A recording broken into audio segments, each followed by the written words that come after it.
I'm an Associate Professor of Sport and Exercise Science at Southampton Solent University, and I'm also Principal Investigator for UK Active's Research Institute. So I suppose very broadly speaking, my expertise and certainly the research I do is around physical activity and exercise in health and disease. And what that means is that I'm looking at the role of exercise across the lifespan, young, adult and elderly populations, looking at those with and without chronic diseases, looking at those who are and currently are not engaged in exercise, even through to sporting populations. And most of my work is focused on resistance training and the role that that plays in improving health and disease.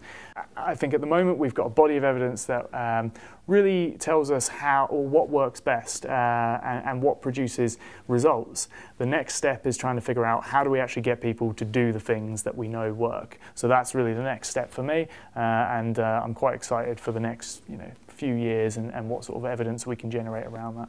As much as, for example, studios like fit20 offer a fantastic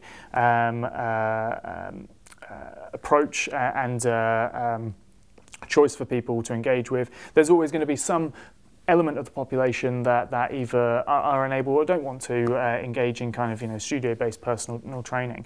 But what I'd like to see is a wider range of locations and ways of targeting different demographics. So, for example, it would be great to see more studios like fit20, offering high intensity of effort resistance training in a safe, effective, controlled environment in places like hospitals.